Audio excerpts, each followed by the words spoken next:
So this message that I'm going to share with you tonight is part two.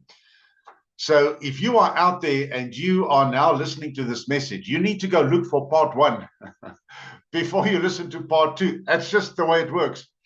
And this morning I asked a question, and it was a very pertinent question. It was a challenge that I put before God's people, the way I'm going to do with you now. And that is to ask you, where are you at right now?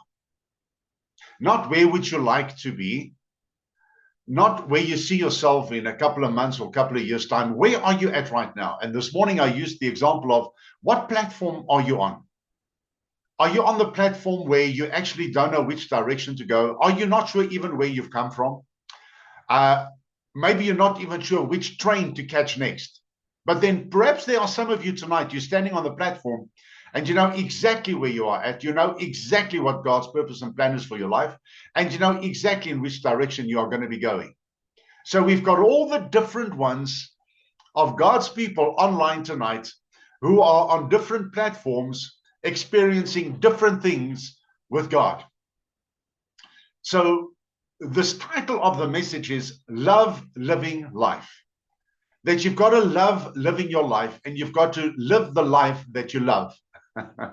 And it's all intertwined. And I'm going to run through the points very, very quickly, just by means of revision of what we said this morning. Point number one, as we said, start walking in alignment with God's divine purpose for your life.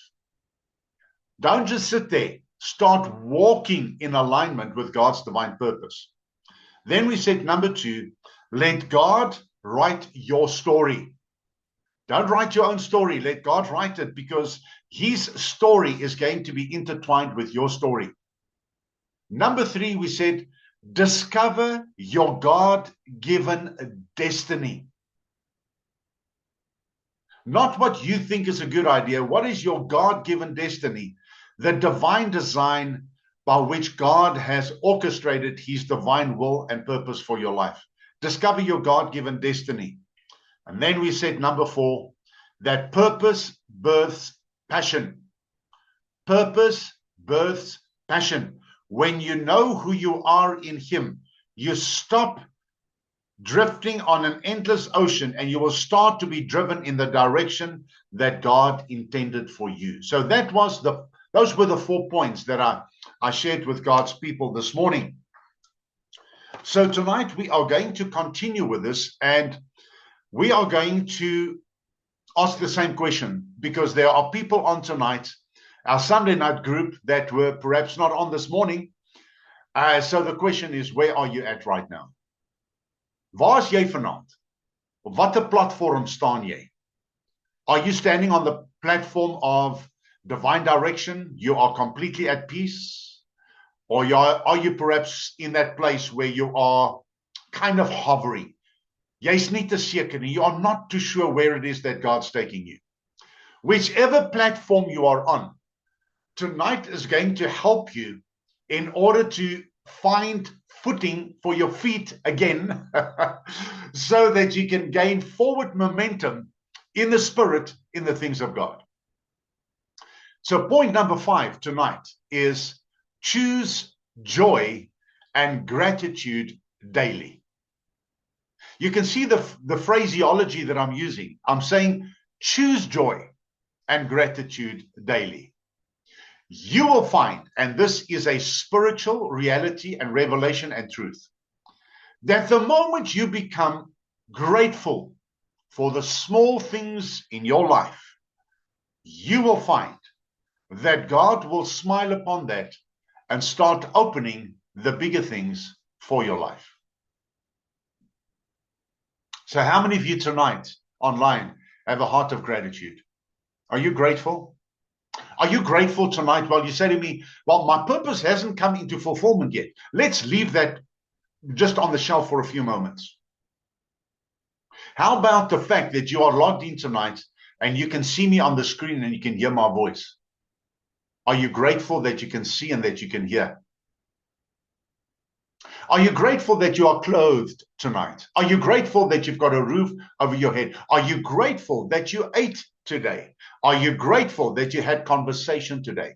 You see, when we start making lists of the things we are grateful for, we'll be surprised how much blessing we actually already have in our lives. I want you to go with me in your Bible, please, to 1 Thessalonians chapter 5. I'm going to read a portion of scripture there. And as you know, I use the Amplified Classic most of the time because it just amplifies exactly what it is that God is saying to us by His Spirit. 1 Thessalonians chapter 5, and we're going to read verse 16. Listen to this. Be happy. Don't worry, be happy. But here it says, be happy in your faith.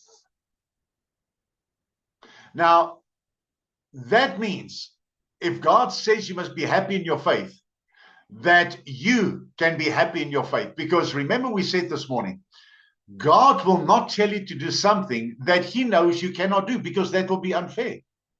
But He says, be happy in your faith. Why? Because faith is a spiritual dynamic. Faith is a spiritual reality. So now it says, be happy in your faith and rejoice and be glad-hearted continually, or then always. And I know, there are those who say, how is it possible for me to be joyful continuously when I am in the circumstances or under the circumstances that I am under or in right now? That's why I just clarified and I said, faith is a spiritual dynamic. You can be happy in your faith. Happy is a temporal thing. Joy is a permanent thing. It's a spiritual thing. So watch this. You can be happy because of the faith that you stand in Him who has faith in you, that you can stand. And having done all to stand, you can stand. Do you see that? That's where the part of you that's being transformed, the renewal of your mind, links up with the things of the Spirit, which is already a revelation on the inside of you, which is what God imparted into your life. Then it says in verse 17, be unceasing in prayer, praying perseveringly. A lot of people in the kingdom actually misinterpret this, because people will say to you, but I have to work. There are things that I have to do. I have duties to perform. And I understand that. Perseveringly. You can pray perseveringly throughout your day, even in the activities that you are busy with. You can have conversational prayer even while you are busy doing things. I have found one of the greatest places to pray and to worship is in my car when I'm driving. I never, this is me personally, I can't speak for you, I never listen to the radio in my car, ever. Because that's a time where I'm busy driving and I'm talking to Him, I'm communicating and I'm hearing His voice. And it's so wonderful because you know what? It makes the trip shorter. It makes you patient in traffic when you are busy communicating with Him. Watch verse 18. Thank God in everything, no matter what the circumstances may be. Be thankful and give thanks, for this is the will of God for you. Remember I said this morning, so many people say, well, what is God's will for my life? I showed you Romans 8:29 is for you to be conformed into the image of the Son. Here it says, this is God's will for you. What is the will of God for you? For you to be thankful, to give thanks in everything. For this is the will of God for you who are in Christ Jesus, the revealer and mediator of the will of God. Hallelujah. You know what the joy of your heart can be tonight? Is that there is one who reveals the revelations that He's already given you. The Holy Spirit has come to take up residence on the inside of you. So He is the revealer of the divine will and purpose for your life. Philippians 4:11, you don't have to turn there. I'm going to just quote it for you. Philippians 4:11 says, for I have learned how to be content in whatever state or circumstances I am. I want to ask you tonight, and here comes a bit of the challenge again. How many of you when things start going awry and things start going off the rails, are in that place where you are still content knowing that God is in the middle of your situation. Do you know how that changed my life? That very concept changed my personal life, where I realized that I have to look for God in every storm that I'm facing, because He is the one who will take me to rise above the storm, to have perspective in the spirit, to see the storm from His perspective, so that I can see that He's not just in it, He's taking me through it. Whatever you are in, God will take you through. Say that with me tonight. Whatever I am in, God will take me through it. God will take me through it. When that starts becoming your confession, you are not going to be tripped up by the strategies and the schemes of the enemy. Joy is not an emotion. Joy is a decision that's based on trust. Woo, hallelujah. Joy is not an emotion. It's a decision that you make. It's a quality decision that you make that's based on trust, not in yourself and your own abilities. It's based on who God is in His character. Remember the sermon I preached 2 weeks ago when I shared with you the covenant, that God has made a covenant. The Father made a covenant with the Son, not with you. It's with the Son, because the Son can uphold the covenant. He is the one that upholds it. He is the one that instituted it. He is the one that rolls it out, and you are the beneficiary. And that is what makes this so awesome, to know that I can have joy, not as an emotion, but a decision that's based on me trusting Him. Gratitude shifts your focus from what's missing to what God is busy with. Hallelujah. Gratitude shifts your focus. Because otherwise you are constantly be focusing on what's going on around you instead of what's going on inside of you. What's going on around you are the challenges. What's going on inside you is purpose. Purpose overrides the issues that comes from the outside in, because revelation works from the inside out. And revelation and purpose are linked together. You cannot know your purpose unless God reveals it to you. Revelation is a very big thing, guys. And I must be frank tonight. I'm surprised that so few talk about it. Everything about God is a revelation. I want you to think about it.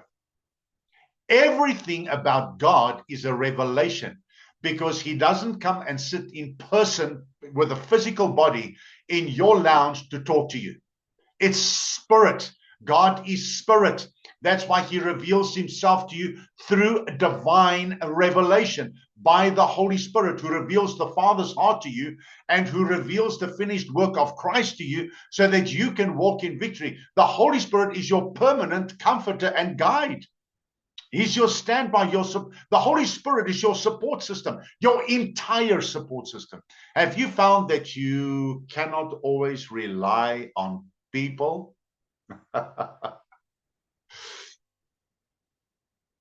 But God is faithful.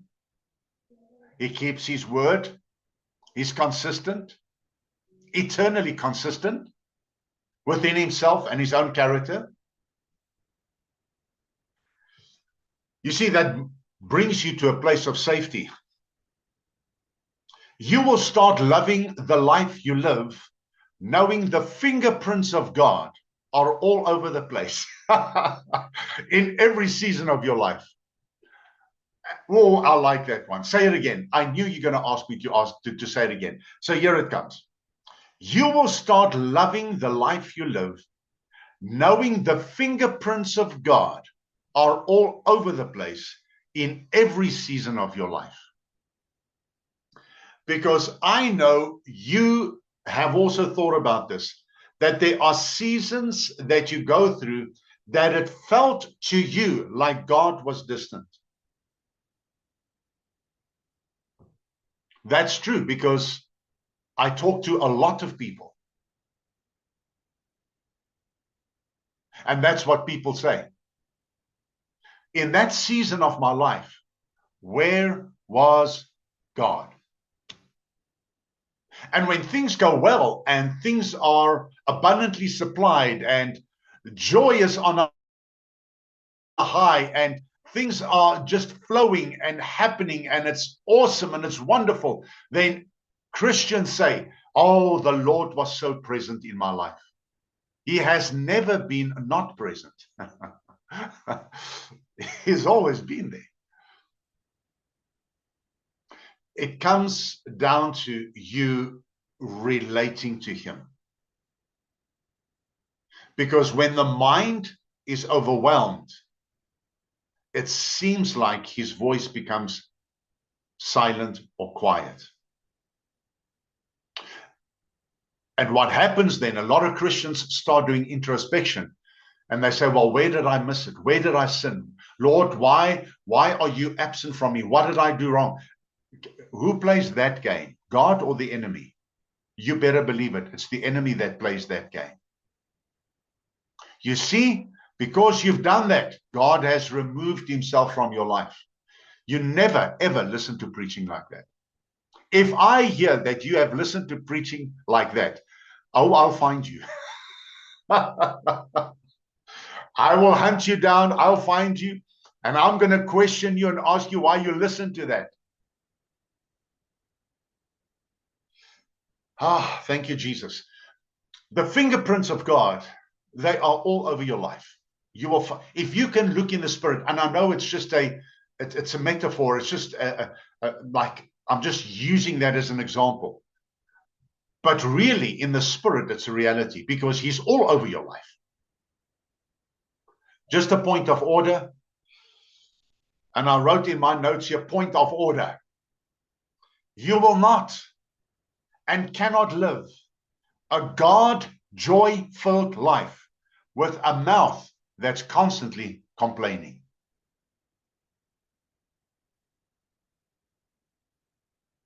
I'm going to take a sip of water because I want you to think about that.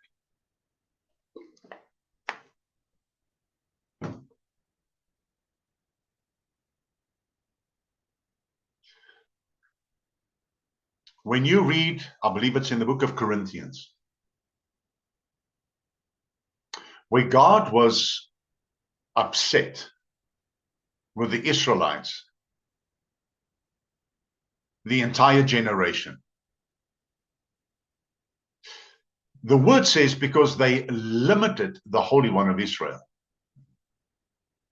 Then it lists also a number of sins that they committed in the desert, some vile sins. One of them was idolatry.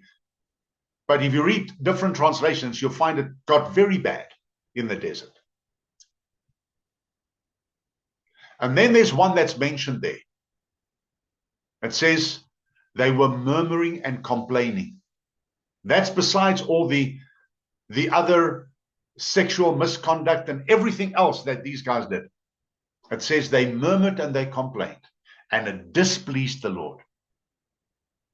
So before you open your mouth to complain about something, rather zip the lip, zip it, and just wait a bit, and then respond from your spirit into the situation instead of reacting to it.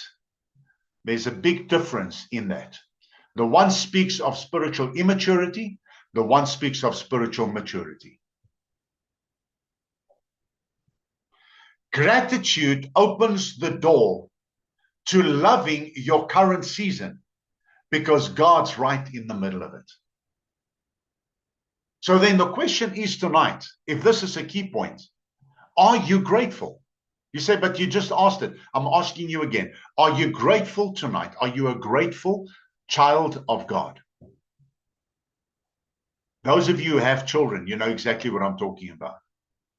When your children or child is grateful for something that you've done for them, what does it do to your heart as a parent?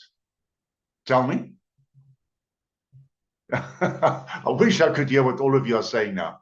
It brings you tremendous joy, doesn't it? When your child is grateful for something that you've blessed them with. Not only does it bring joy to your heart as a parent, but what do you want to do now? You want to work with me? You want to what? Give them more. Absolutely. When a child is grateful, you go, well, they really appreciate what I've done there for them. Now, because of that, I've got this lined up. I'm going to give that to the child in a week or 2 or 3 or a month or 2. I'm going to give the child that. It's the same with the father. Gratitude opens the door to loving your current season. That was point number 5. Choose joy and gratitude daily. Number 6. This one you're going to love. Walk by faith daily. James chapter 1 verse 22 says, be doers of the word and not hearers only. God wants us to be doers of the word. Now listen to this carefully. When you know, here's a spiritual principle about faith, because I've found with some Christians, beautiful people, sincere people in the kingdom of God, they try and conjure up faith. Like, they try and wind themselves up on the inside to have faith. Whereas that is counterproductive. You say to me, whoa, you're going to have to explain yourself. I'm going to. You first have to start by God having faith in you, in what he has called you to do, that he's confident that you can roll it out with the desire to want to do it for him through Father works on the inside of you, with him receiving the glory for the progress you make. And through all of that, your purpose is established and you grow spiritually exponentially. Hallelujah. James 1:22 is the reference. Be doers of the word and not hearers only. It actually goes strong there in James. It says, when you do that, you are deceiving yourself. If it's just a matter of you just hearing it and you're not putting it into practice, you cannot be transformed just by hearing and not putting things into practice, because it's a new mindset that's got to be developed. Start locking into the fact that God has got faith in you that you're going to make it. Jesus is praying for you at the right hand of the Father in Romans chapter 8, verse 34. He's seated at the right hand of the Father making intercession for you. Romans 8:26. The Holy Spirit is interceding for you because he knows the heart of the Father. The Father knows the heart of the Spirit. The Holy Spirit knows your heart. So when you pray, listen to this. When you pray and you pray, you are confused. You don't even know what to pray for. You don't even know which scriptures to quote. But your heart is sincere. Your heart is pure before your Father in praying and making your petitions known to him. You know what the Holy Spirit does? He takes those prayers and he perfects them before the Father's throne because he knows your heart. So don't you ever be concerned about having these prayers that are very fluent and you are using all the right English or right Afrikaans or whatever language it is that you are speaking. God's not looking for perfection of words. He's looking for the attitude of your heart. And he hears your heart before he hears your words. Amen. So be doers of the word, not hearers only. Consistent steps moving forward in spiritual momentum will get you to the place where you will love the journey, not just the destination or then the destiny.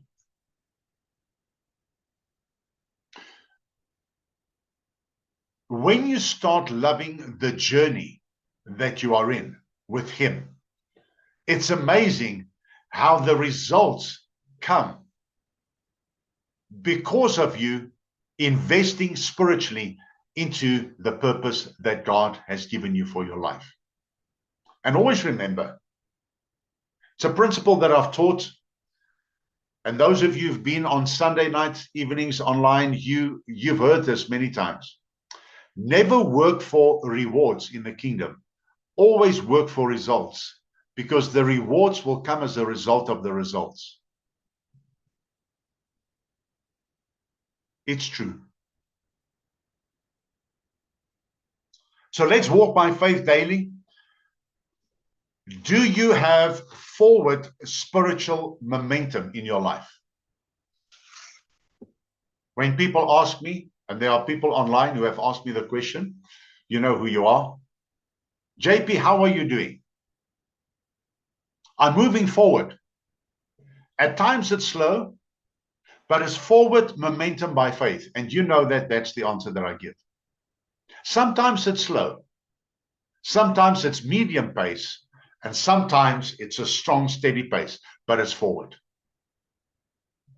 Remember this morning we said one of the things that you must not do is look back. Number 7, live with an eternal perspective. And I want you to go to Colossians chapter 3. Colossians chapter 3. Live with an eternal perspective. This is not it, guys.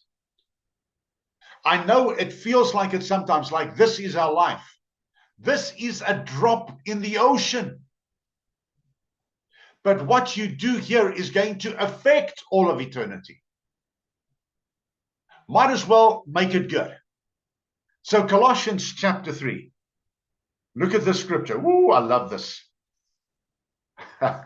Strap yourselves in. Listen to this. If then you have been raised with Christ. How many have been raised with Christ? Galatians 2:20. I've been crucified with Christ. Nevertheless, I live, yet not I, but Christ lives in me. The life that I now live, I live by the faith of the Son of God who loved me and gave himself for me. Galatians 2:20. So we've been raised with him. It says, if then you've been raised with Christ, yes, we have. Tell us what comes next. To that new life, yes, we have it. Thus sharing his resurrection from the dead. Why is it that sometimes we go back into that which is dead and we try to patch it up to live for God when it's completely dead, crucified with Christ? You've got a new life. Read Romans. You will find in Romans 8, it gives you so many scriptures about the new life that you have in Jesus. So it says, aim at and seek the rich eternal treasures that are above, where Christ is seated at the right hand of God, and set your minds. Say this with me tonight. I need to set my mind. Say it with me. I need to set my mind. Set your mind and keep it set. So it's an action that you have to do. Remember I said earlier on, not just a hearer, but a doer. So I set my mind and I keep it set. Where? On that which is above, the higher things. Not on the things that are on the earth. Wherever your focus is, that's where your life is going to go.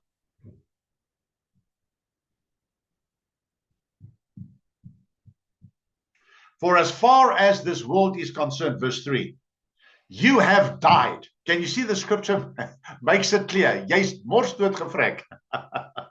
You've died. And your new life, your real life, is hidden with Christ in God. There it says your real life. You can go read it in the Amplified Classic. Colossians 3:3. Jou regte lewe is in Christus. So if my real life and my true life is in Christ, what about all the rest of this that's going on? That's all futility. Solomon talks about it in Ecclesiastes. It's like the wind. It's just a breath and it passes away. But this has eternal and spiritual substance because it's authentic, because it's based on God's word. Matthew 6:33. Who can quote it tonight? Come on. Matthew 6:33. Seek first the kingdom of God and his righteousness, and all of these other things shall be added to you. We give the things names: houses, cars, provision, clothes, and the list carries on. Seek first the kingdom of God. What does that mean?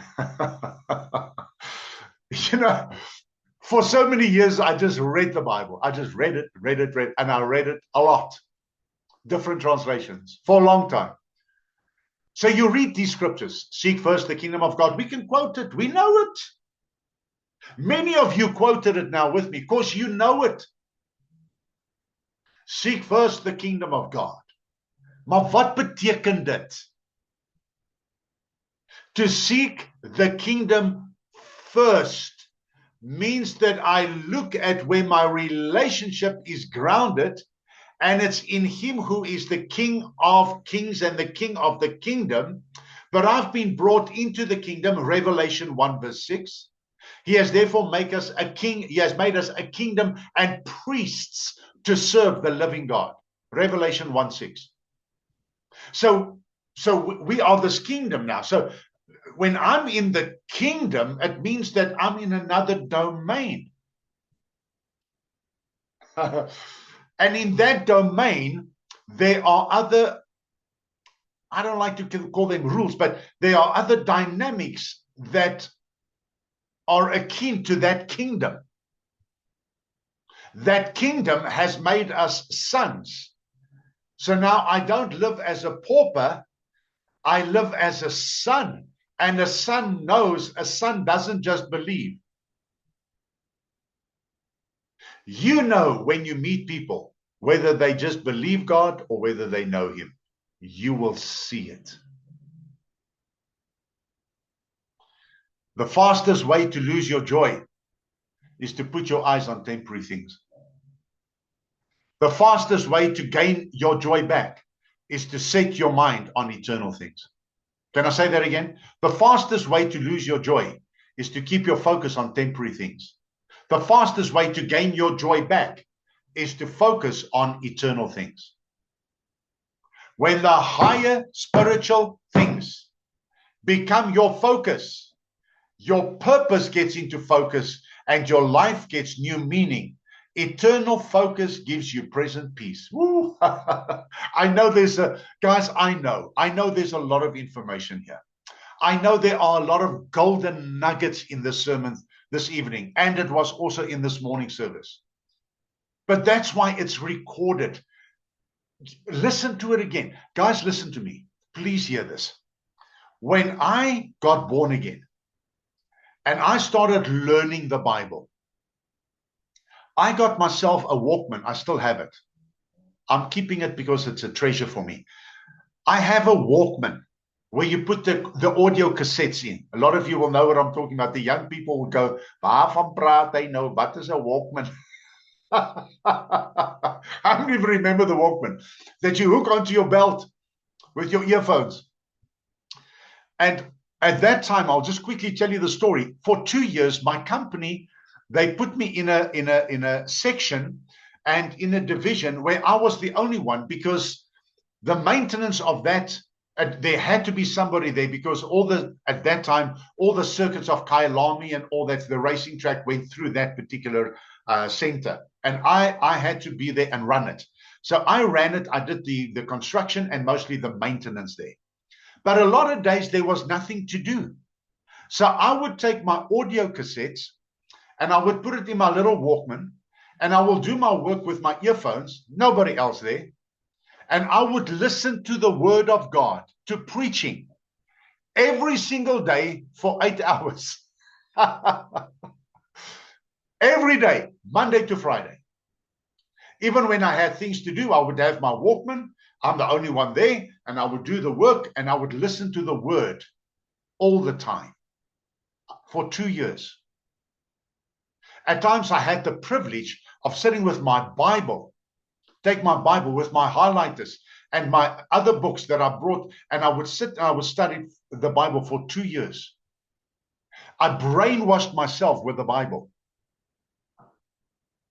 So my point is this: when it gets inside of you, it becomes a joy when it flows from you. So the fastest way to gain your joy is to look at the eternal things. Feed yourself the Word of God. When the highest spiritual things become your focus, you are going to have present peace. If you're not experiencing peace right now, dan gaan ek vir jou vra vanaand, waar is jou focus? Then you cannot say, my husband this, my wife this, my work situation this, don't do that. It's the peace of God that passes all understanding, is guiding, guarding, and garrisoning my heart and my mind in Christ Jesus. Philippians 4, verse 6 to 8. The last point, point number 8. All of this is good and well. All of these things, 7 points from this morning and tonight that you need to do. And it's not tedious. It's not burdensome. It's a joy. It's to uplift your life and encourage and strengthen you and establish you in the faith. But there's one thing that you must do. You cannot keep this for yourself and to yourself. You have to impact the lives of others. And God will open those doors for you. He will give you windows of opportunity, doors that will open in front of you so that you can touch and impact the lives of other people. Guaranteed. God equips, then He empowers, then He releases. Matthew 5:16, let your light so shine before men that they may see your good works and they will glorify your Father who is in heaven. Isaiah 60, verse 1, arise and shine, for your light has come, and the glory of the Lord has risen upon you. Matthew 5:16, Isaiah 61. I'm sorry if I'm going a little bit fast there at the end. Isaiah 61, can I ask you a favor? Why don't you go and read that in the Amplified Classic, because our time is up. I don't want to carry on more with that. But please go read it. Isaiah 60, verse 1, in the Amplified Classic version. It says that you need to arise and shine out of the circumstances wherein life has kept you. And do not be disquieted any longer. You go read it. So my message to you tonight is, what God has imparted to you needs to be expressed into the lives of others. The life you love in Christ will always bless the lives of others. It will, because it will drip from you. Remember this morning we spoke about the honey? You are going to drip the very presence of God. It is going to come out of you. Joy flows outward. And then people will see your passion for Him, and your purpose is established. And I say amen. Now for those tonight, you heard this morning's message. If you haven't, I see Elisma did send it, so I'm going to send it out on the groups now, this morning's message. Listen to it. Then listen again. And listen to tonight's session again. What it will do for you when you listen to it again, like I used to listen to those sermons in those days. There were sermons that I listened to over and over again. It came to the place where some of the sermons I was listening to, I could quote what the person was going to say next. That's how well I knew what they were saying. Because of the fact that the word, when you hear the word, faith comes. Faith comes by hearing and hearing and hearing the word of God. So the enemy knows that. So what does he do throughout your day? Through social media and voices around you and the voices of the enemy. He makes a lot of noise to try and distract you from hearing the voice of the Spirit. So, Father, I thank you tonight. And here's a word for some of you who are online tonight. Father, I thank you in Jesus' name for your word that brings life and light into the hearts and lives of God's people.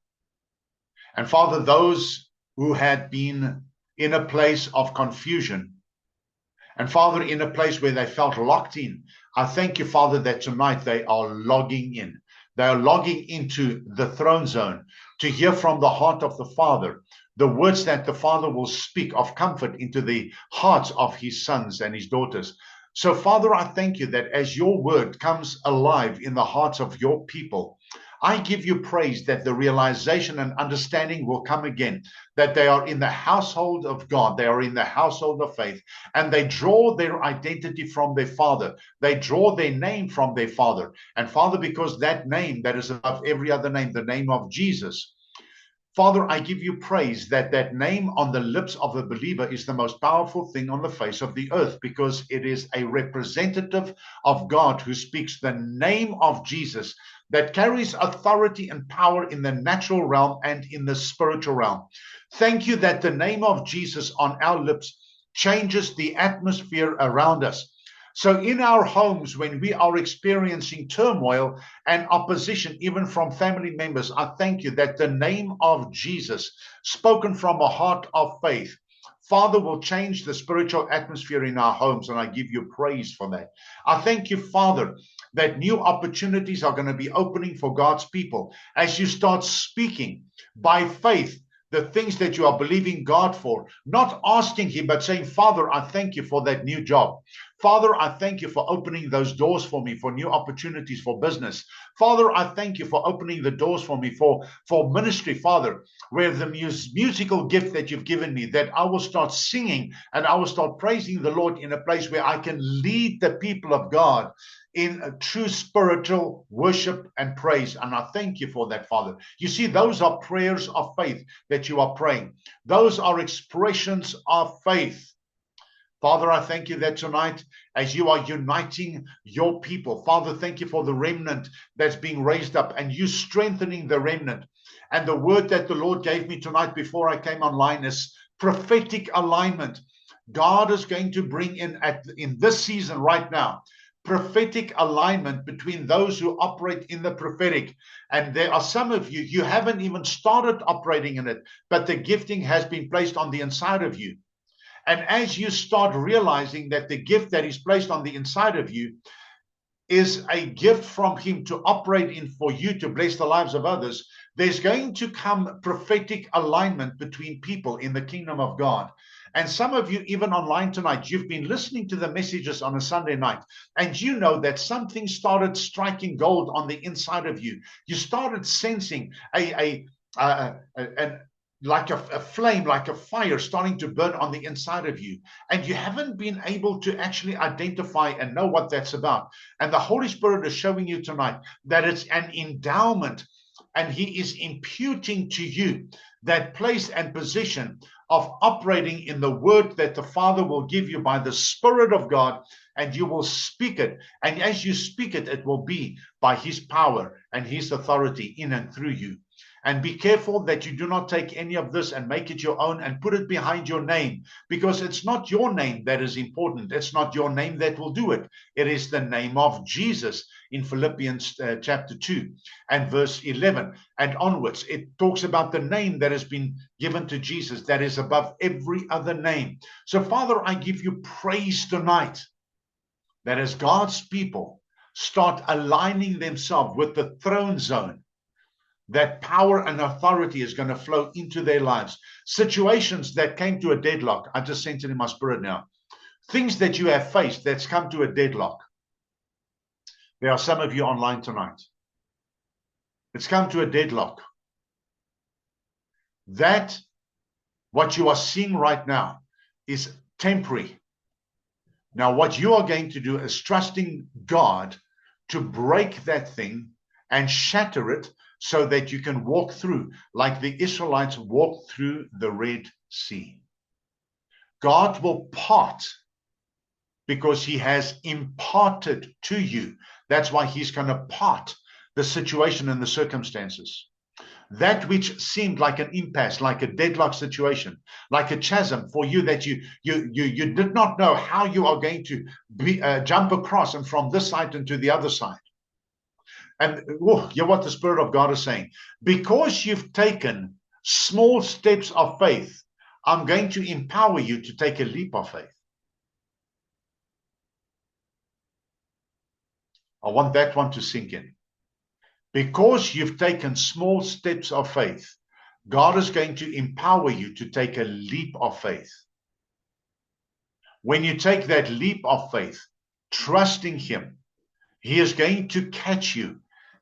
This is on the way to the divine destiny that is opened up for you. And you're going to start, and I sense it again in my spirit, you're going to start tasting the fruit, the sweetness of the goodness of God in His divine purpose that He has for your life. The things that have come to an end, God is going to open new things, but it's going to be bigger and better than what was. Don't ever look back to a previous glory. God's opening new things. In the new things, there's going to be seasons of rollout by the Spirit of God. You're going to see it's going to be in phases that God's going to release it to you. It's going to be in phases. Some of you have felt like you were completely isolated, completely on your own. And the Lord is saying, never will I leave you alone and for you to feel that you have been forsaken, because I've already lined up, and it's in alignment, the ones that I will bring across for you to walk with. Because remember, God brings in those of like precious faith to see with like vision to go into their purpose and destiny. Hallelujah. Thank you, Father. Thank you, Father. Thank you, Father. Thank you, Lord. Thank you, Lord. Thank you, Lord. Thank you, Jesus. Thank you, Lord.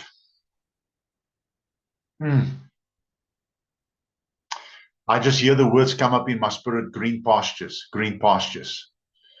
Green pastures. The Lord is going to take you to green pastures. By the streams of water, Psalm 23. It's going to bring you into a place of calmness and serenity and peace. There are going to be times that you are going to think that you're lazy, that you're not doing anything, but it's a time of purposed rest that the Father has lined up for you. And that place of purposed rest is a place of rejuvenation in the spirit, to regain again your strength to carry on moving forward. Father, I thank you tonight in Jesus' name. In Jesus' name, for every single person online. Just receive what the Spirit has imparted to you tonight. Receive it by faith. Take the scriptures that were shared this morning and tonight. Take those scriptures. Read them again. Make your notes. Underline and highlight. Because the Spirit of God is leading you from the place you are in right now to the place that you need to be. Father, I thank you for your blessing that rests and remains upon all the people of God right now. In Jesus' name. And we all said, Amen. Praise be unto the Lord. The Lord bless you and keep you. The Lord make his face to shine upon you and be gracious unto you.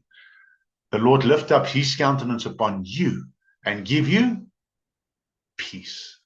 Love you guys. You are valuable and precious. And we'll speak to you again next week. Have an awesome week.